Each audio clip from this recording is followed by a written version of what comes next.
الصلاة والسلام عليك سيدي يا حبيب الله الصلاة والسلام عليك سيدي يا رحمة للعالمين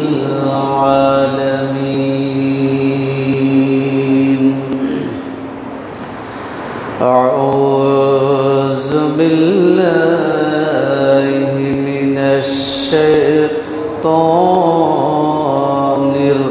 الرجيم بسم الله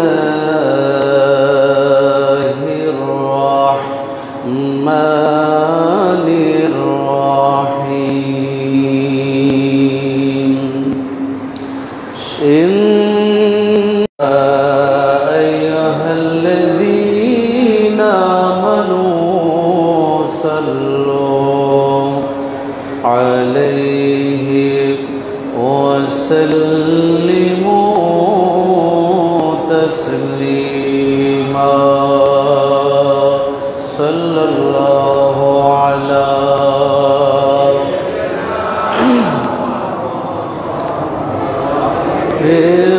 وصحابه وسلم صلى الله على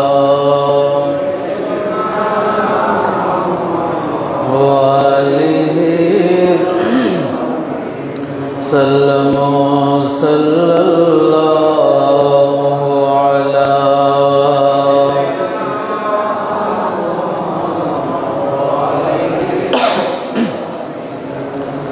اللهم صل على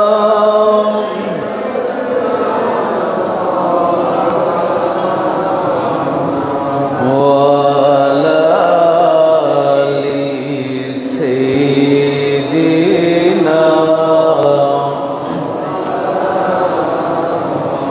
खुदा खुदा कहता है सुनो पर भी तुम वाफिलून मोमिनो वाजिब है तुम पर इफ़अलू मा तुमरून अल्लाहुम्मा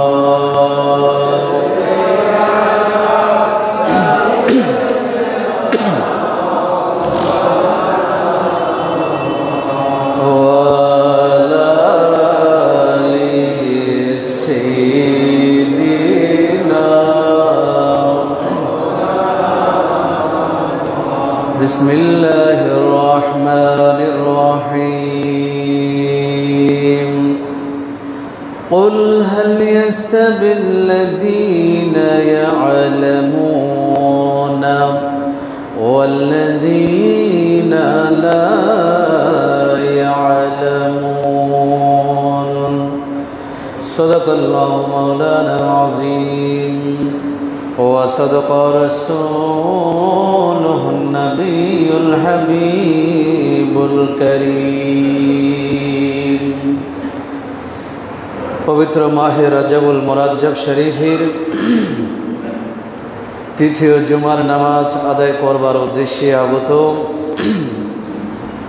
हजरत मुसल्लियान किराम मुअज्जज मुहतरम मुरब्बियान आज़ाम जुबक भाइरा रहमानी व रहमकुमुल्लाह अस्सलामु अलैकुम व रहमतुल्लाहि व बरकातुहू। महान रब्बुल आलमीनेर पवित्र दरबारे शत कोटी शुक्रियार साजदा आदाय करछि जे महान रब्बुल आलमीन हाकामुल हाकिमीन आमादेरके तार बायतुल्लाहर मध्य आसार महामूल्यवान किछु समय अतिबाहित करार सुयोग दान करेছেন। सकलेई उच्च आवाजे बली आलহামদুলিল্লাহ। सम्मानित उपस्थिति গত জুমার ধারাবাহিকতায় আজকে ওই বিষয়টা শেষের দিকে যাব ইনশাআল্লাহ। গত জুমার মধ্যে বিশেষ করে যে বিষয়টা নিয়ে আলোচনা করেছিলাম, জ্ঞান আগে না আমল আগে, এই বিষয়টা নিয়ে কিছু কথা আপনাদের সামনে বলেছিলাম। আজকে এই এলমের বিষয়ে বলতে গিয়ে জ্ঞান উত্তম না আমল উত্তম, জ্ঞান শ্রেষ্ঠ না আমল শ্রেষ্ঠ, এই বিষয়ের উপরে কিছু কথা আপনাদের সাথে শেয়ার করব। আল্লাহ পাক রব্বুল আলামিন আহকামুল হাকিমিন কথাগুলো শুনে আমল করার তৌফিক দান করুন, সকলে বলি আমিন। হযরত সুফিয়ান সাউরি রাদিয়াল্লাহু তাআলা আনহুকে জিজ্ঞেস করলেন এক ব্যক্তি, বললেন, ইয়া আবা মুহাম্মদ, হে আবু মুহাম্মদ, আল ইলমু আফজালু আবিল আমল, জ্ঞান উত্তম না আমল উত্তম?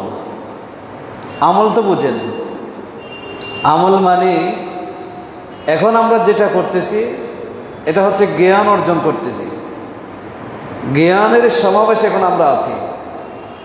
এরপরে যখন আমরা নামাজে দাঁড়াবো, খুতবায় দাঁড়াবো, খুতবা শুনবো, নামাজ পড়বো, ওইটা হচ্ছে আমল। ওইটা হচ্ছে কি?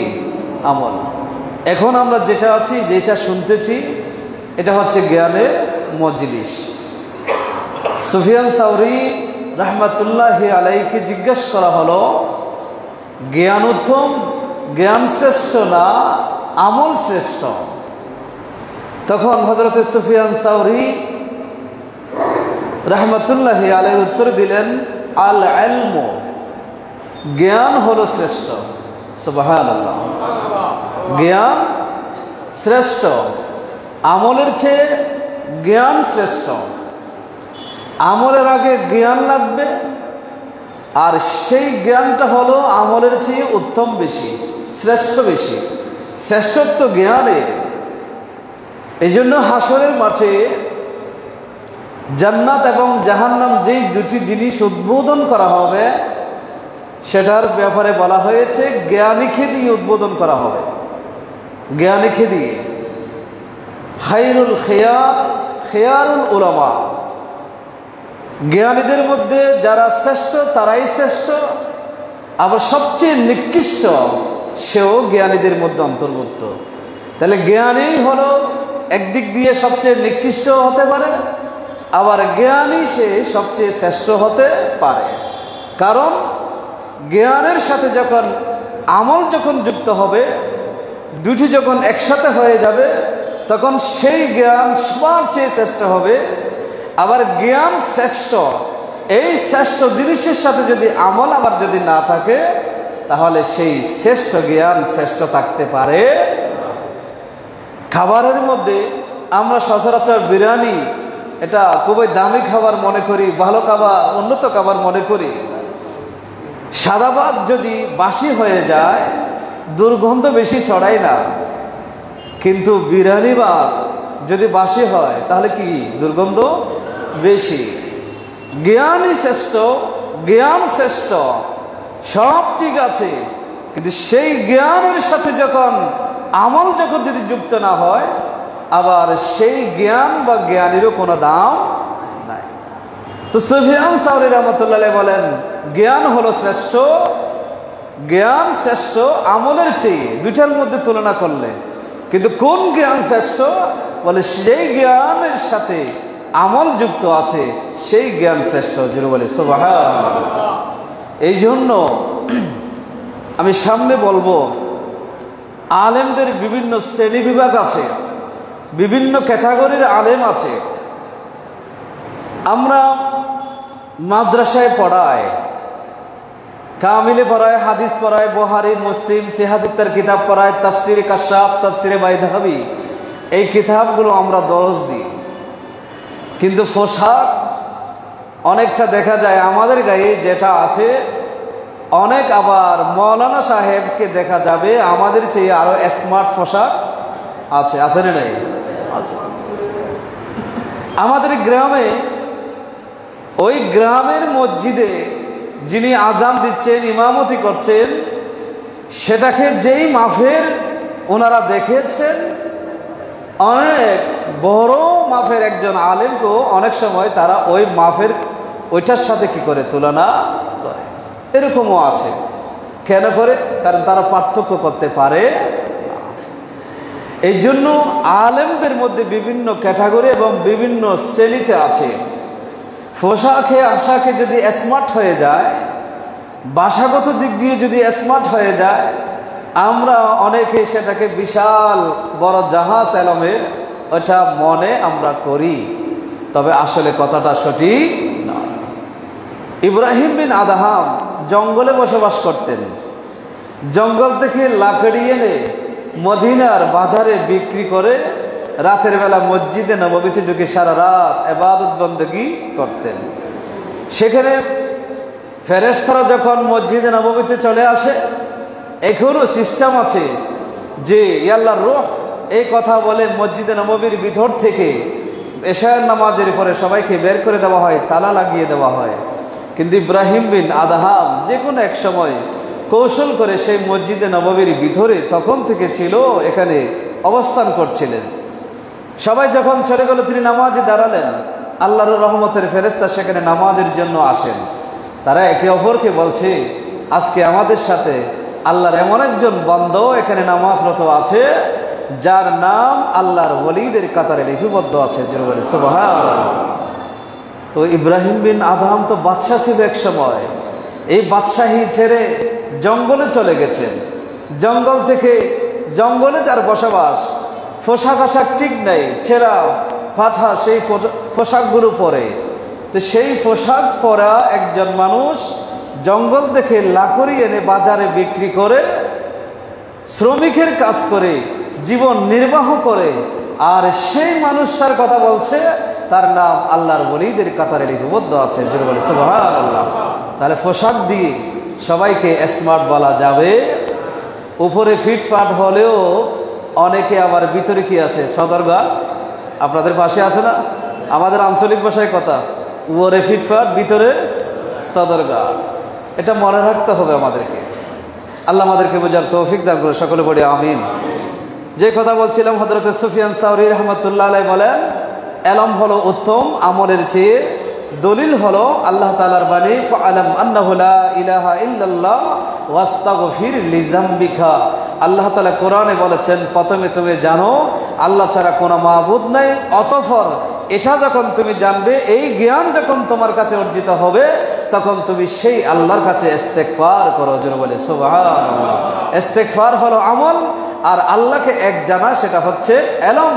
এলম হলো আগে, আমল হচ্ছে পরে। জোরে বলি সুবহানাল্লাহ। হযরতে এটা হচ্ছে বাইহাকি শরীফের মধ্যে বর্ণিত হয়েছে। আনাস রাদিয়াল্লাহু তাআলা আনহু হাদিস বর্ণনা করেছেন। অসংখ্য রাবী হাদিস বর্ণনা করেছেন। আমি সময় সংক্ষেপ স্বল্পতার কারণে আমি অতগুলো বর্ণনা দিব না। আজকে এই বিষয়টা আমাকে শেষ করতে হবে। আল্লাহ তাআলা কোরআনে বলেছেন, শাহিদাল্লাহু আন্নাহু লা ইলাহা ইল্লা হুয়াল মালায়েকাতু ওয়া উলুল ইলম। আল্লাহ পাক রব্বুল আলামিন নিজের নামের সাথে ফেরেশতাদের নামকে যুক্ত করেছেন।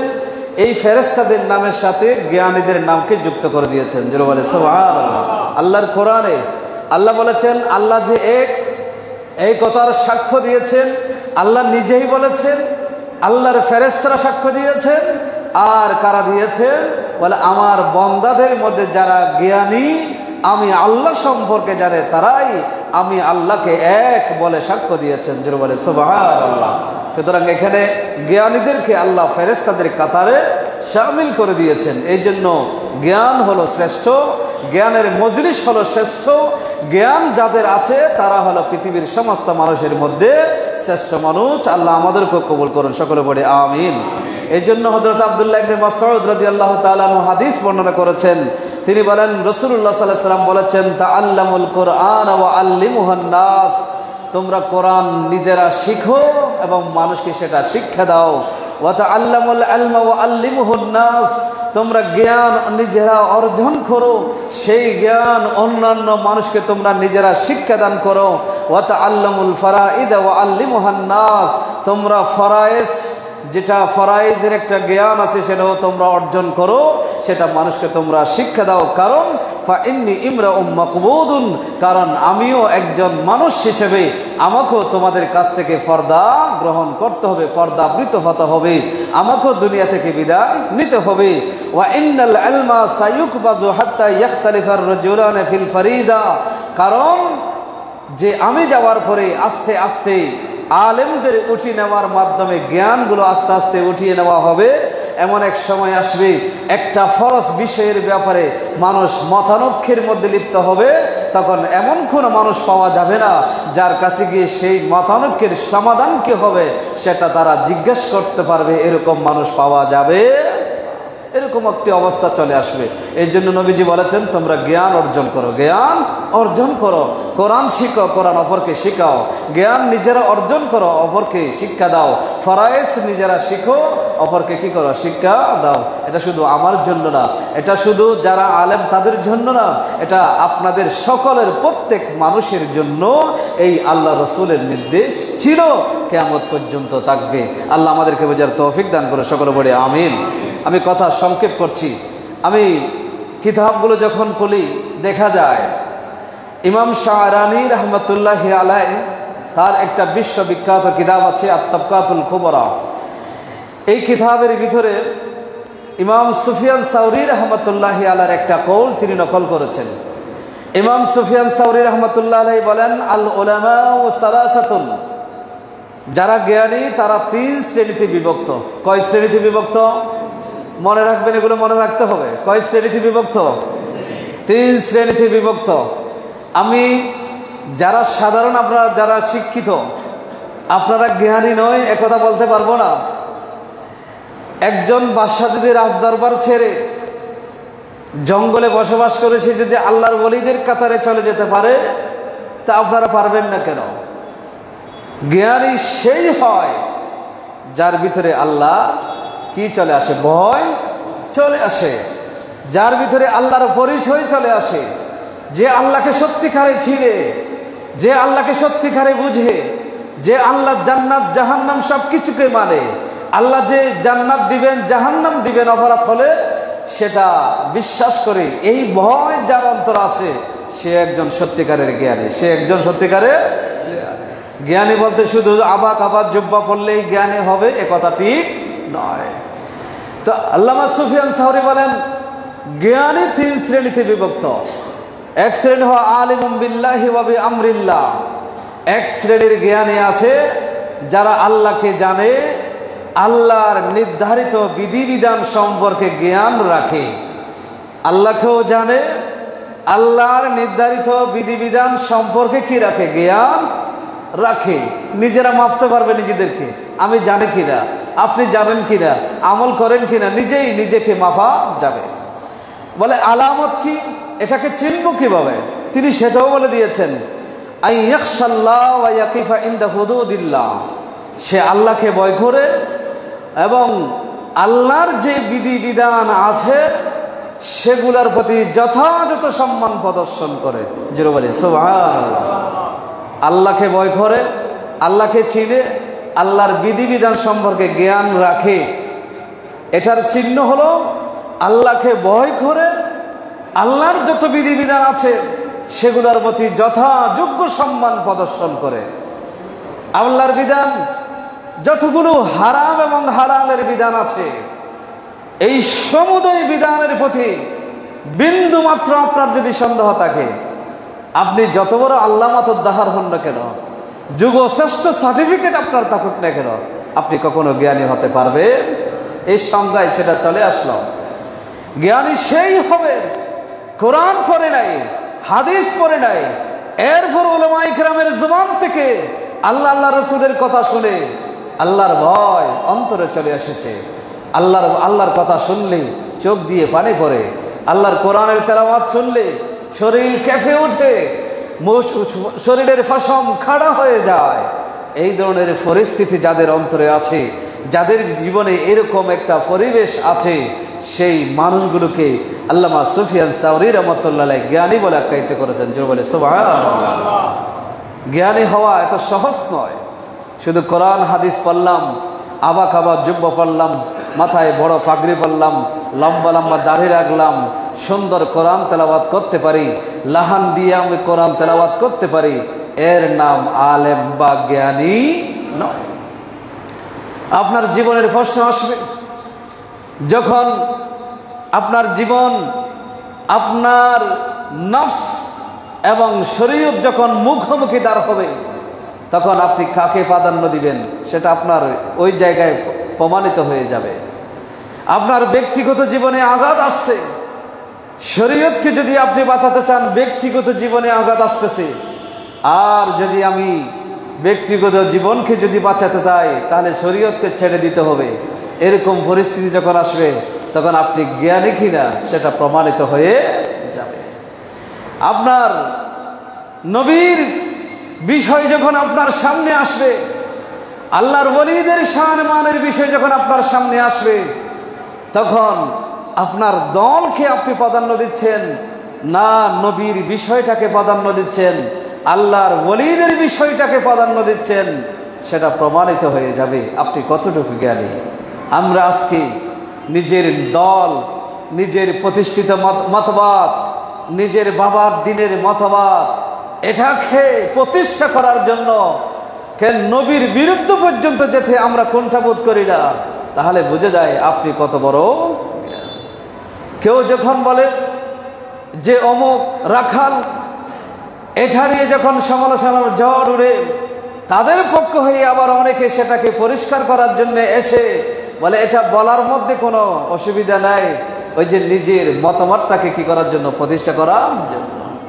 এক সময় গিয়ে আপনি সুদের ওয়াজ করবেন, সুদের যে 70টি গুনাহ, সর্বশেষ গুনাহ হলো যে নিজের মাকে বিয়ে করলে যে গুনাহ হয়, সেই ধরনের গুনাহ হয়, সুদ খাওয়ার মানে হলো সেটা।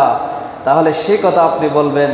এখন নিজের মতবাদকে প্রতিষ্ঠা করতে গিয়ে যখন সুদীদের সাথে আঘাত করতে হয়, আপনি কুণ্ঠাবোধ করবেন না, তাহলে বুঝে যায় আপনি কত বড় জ্ঞানী। খারাপ লাগতেছে আপনাদের? দেখিয়েন, আপনারা রাগ করিয়েন না, যেটা বাস্তব যেটা বলছি সেটা বলছি। আল্লামা সুফিয়ান সাওরী বলতেছেন, আপনি যদি সত্যিকারের জ্ঞানী হন তাহলে আপনার সেই অবয়ব, আকৃতি, আপনার পরিবেশ, আপনার আচরণ থেকে বোঝা যাবে যে আল্লাহর আইনের প্রতি, আল্লাহর প্রতি কতটুকু শ্রদ্ধা আপনার আছে। আপনার যদি পরিপূর্ণ শ্রদ্ধা এবং সম্মান আল্লাহর আইনের প্রতি থাকে, তাহলে বুঝতে পারবো আপনি সত্যিকারের একজন জ্ঞানী।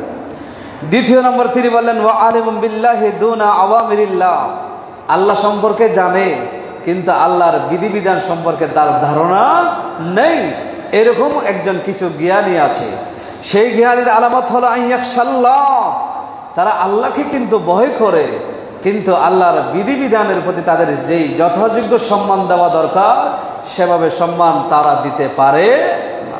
এই ধরনের এক শ্রেণীর জ্ঞানী আছে, সেটাও কোনো অবস্থায় তারাও কি করতে পারে, রাহাই পেতে পারে, নাজাত পেতে পারে। তৃতীয় শ্রেণীর জ্ঞানী আছে ওয়া আলিমুম বিআওয়ামিরিল্লাহ দুনাল্লাহ, আরেক শ্রেণীর আলেম আছে যারা আল্লাহর বিধান সম্পর্কে জানে কিন্তু আল্লাহর ভয় তাদের অন্তরে নেই। বলে তাদের পরিচয় হলো তারা আল্লাহকেও তাওয়াক্কুল করে না, আল্লাহকেও পরোয়া করে না, আল্লাহর বিধিবিধানকে তারা কি করে না, পরোয়া করে না। আল্লাহর ইমাম সুফিয়ান সাওরী রাহমাতুল্লাহ আলাইহি বলেন, ওয়া হুয়া মিম্মান তুসআরু বিহিমুন নার ইয়াউমাল কিয়ামা, এই শ্রেণীর আলেম যারা হবে তাদেরকেই জাহান্নাম সর্বপ্রথম কিয়ামতের ময়দানে তাদেরকে দিয়ে জাহান্নাম উদ্বোধন করা হবে। জোরে বলি নাউযুবিল্লাহ। সুতরাং আপনি যেই শিক্ষিত হন না কেন, আল্লাহ সম্পর্কে যতটুকু জানেন ততটুকুতেই আপনি আল্লাহকে ভয় করেন, ততটুকুই আল্লাহর ভয় অন্তরে লালন করেন।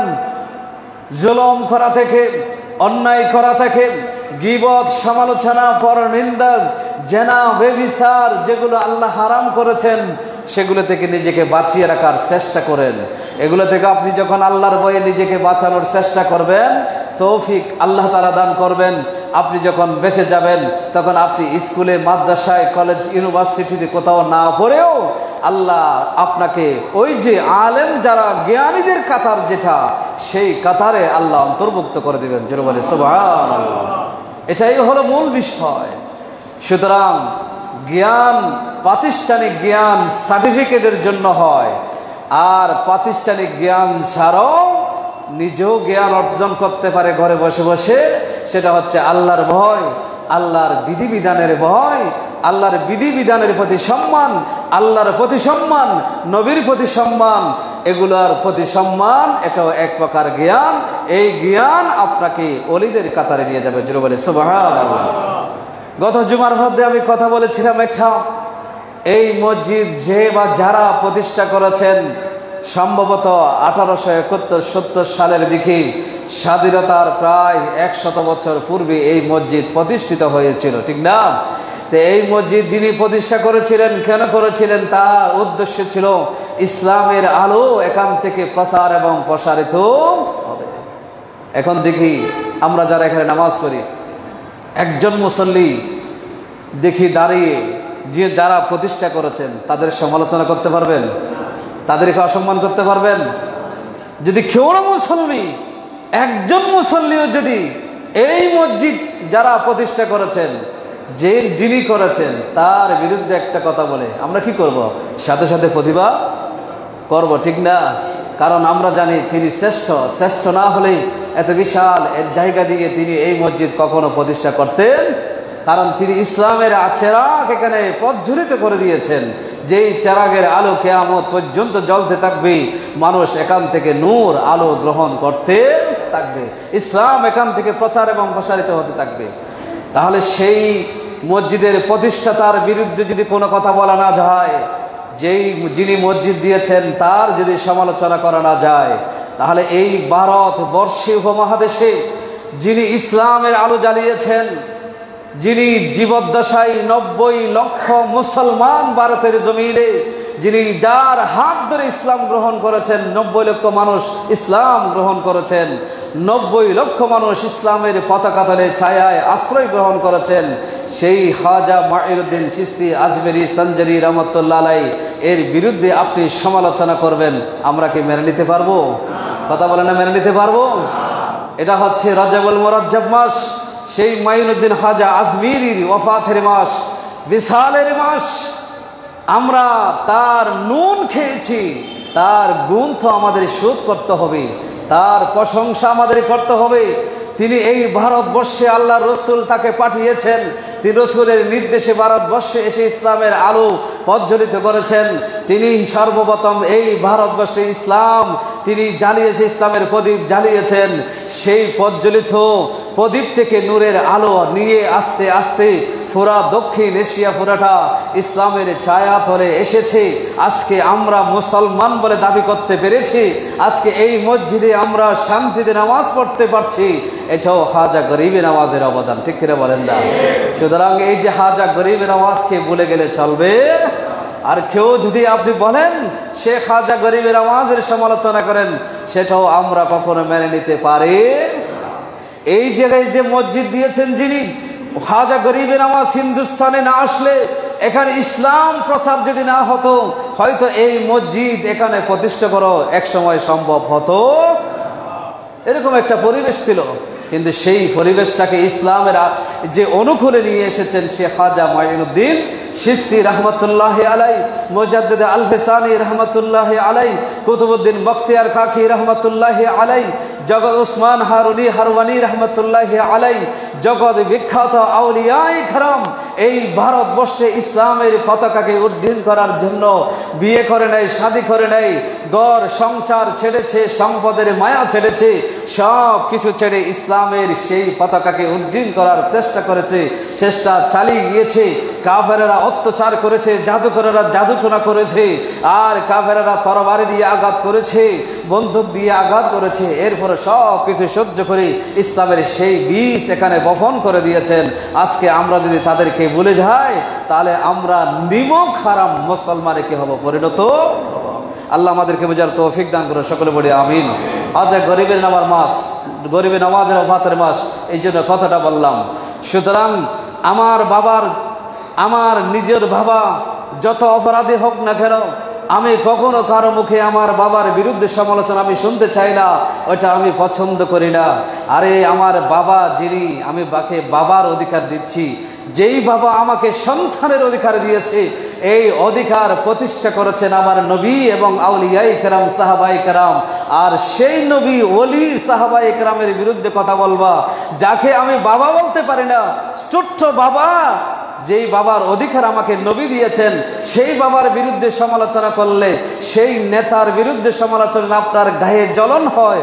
অথচ যেই নবী আপনাকে বাবা বলার অধিকার দিয়েছে, যেই নবী আপনাকে সন্তানের অধিকার দিয়েছে, যেই নবী আপনাকে একটা স্বাধীন ভূমধ্যে, সার্বভৌমত্বে, রাষ্ট্রে আপনাকে বসবাস করার সেই স্বাধীন অধিকারগুলো কি কি যেই নবী আপনাকে দিয়েছে, সেই নবীর বিরুদ্ধে কথা বলছি, আপনার কেন গায়ে জ্বলে না? এটা আমার কখনো বুঝে আসে না। আল্লাহ সবাইকে বোঝার তৌফিক দান করুন, সকলে বলি আমিন।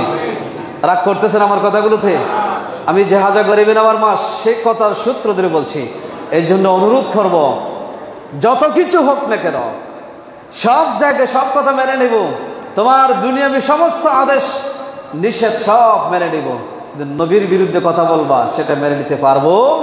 নবীর শানে বেয়াদবি করবা সেটা মেনে নিতে পারবো না। সেটা মেনে নেওয়া ইমানদারের লক্ষণও নয়। আপনি যদি আপনার ভিতরে বিন্দু মাত্র যদি ইমান থাকে, আপনি কখনো সেটা মেনে নিতে পারবেন? আল্লাহ আমাদেরকে বোঝার তৌফিক দান করুন, সকলে বলি আমিন। আবুল হাসান শাহজালি রহমতুল্লাহ আলাই বলেছেন, 4 প্রকারের জ্ঞান কখনো উপকারে আসবে না। যেই জ্ঞানের ভিতরে হুব্বুদ দুনিয়া, দুনিয়ার প্রতি লোভ আছে, ভালোবাসা আছে। ওয়ানিসিয়ানুল আখিরা, যেই জ্ঞানী আখিরাতকে ভুলে গিয়েছে। ওয়াখৌফুল ফকর, যেই জ্ঞানী দরিদ্রতাকে ভয় করে। ওয়াখৌফুন নাস, যেই জ্ঞানী মানুষকে ভয় করে কথা বলে। সেই ধরনের 4টি বৈশিষ্ট্য যেই জ্ঞানের ভিতরে থাকবে, সেই জ্ঞানীর কাছে জ্ঞান কখনো উপকারে আসবে না। এই জন্য আল্লাহ রসুল সাল্লাল্লাহু আলাইহি ওয়াসাল্লামের একটা হাদিস আছে মুসলিম শরীফের মধ্যে, নবী করিম সাল্লাল্লাহু আলাইহি ওয়াসাল্লাম দোয়া করতেন, আল্লাহুম্মা ইন্নী আউযু বিকা মিন ইলমিন লা ইউনফাউ। আল্লাহ এমন জ্ঞান থেকে তোমার কাছে পানা চায় যেই জ্ঞান মানুষের কোনো উপকারে আসে না। ওয়া মিন কালবিন লা ইয়াখশাউ, এমন কলব থেকে পানা চাই যেই কলবের মধ্যে তুমি আল্লাহর ভয় নেই। ওয়া মিন নাফসিন লা তাশবাউ, এমন নফস থেকে তোমার কাছে পানা চাই যেই নফস কখনো তৃপ্ত হয় না। এবং ওয়া মিন দাওয়াতিন লা ইস্তাজাবু লাহা, এমন দোয়া থেকে তোমার কাছে পানা চাই যেই দোয়া করার পরে যেই দোয়া তুমি আল্লাহর দরবারে কবুল হয় না। আল্লাহ রাসূল সব সময় এই দোয়া করতেন। সুতরাং আমরা জ্ঞান অর্জন করব, সেই জ্ঞান দিয়ে নবীর ভালোবাসা থাকতে হবে, সেই জ্ঞানে ওলিদের ভালোবাসা থাকতে হবে, সেই জ্ঞানে মুরব্বীদের প্রতি সম্মান থাকতে হবে, সেই জ্ঞানের ভিতরে যাদের অবদানে আজকে আমরা আছি তাদের প্রতি সম্মান বোধ থাকতে হবে। সেই সম্মান যদি আমাদের ভিতরে থাকে, ওই ধরনের জ্ঞান আমাদের দুনিয়া এবং আখিরাতে কি আসবে? উপকারে আসবে। আল্লাহ আমাদের সবাইকে বোঝার তৌফিক দান করুন, সকলে পড়ি আমিন। একজন একটা মাসালা জিজ্ঞেস করেছেন, সেটা হচ্ছে কোনো প্রতিবন্ধী ছেলে যার নিচের দিকে কোনো ওয়ারিশ নেই। আমি বলবো ওয়ারিশ নাই একথা বলা যাবে না।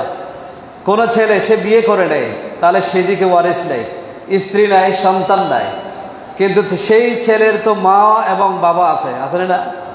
ভাই থাকতে পারে, বোন থাকতে পারে, চাচা থাকতে পারেন, জাবিল আরহাম, খালা, নানি, এই জাতীয় আত্মীয় স্বজন থাকতে পারে, মামা থাকতে পারে, এগুলোকে জাবিল আরহাম বলে। কোনো না কোনো আত্মীয় থাকতে পারে।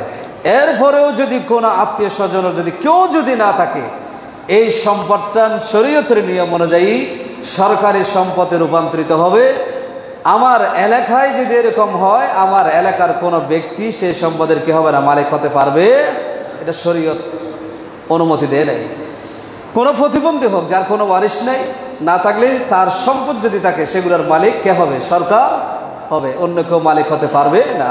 তবে দেখতে হবে তার নিকট, উপরে, নিচে কোনো আত্মীয় আছে কিনা দেখতে হবে।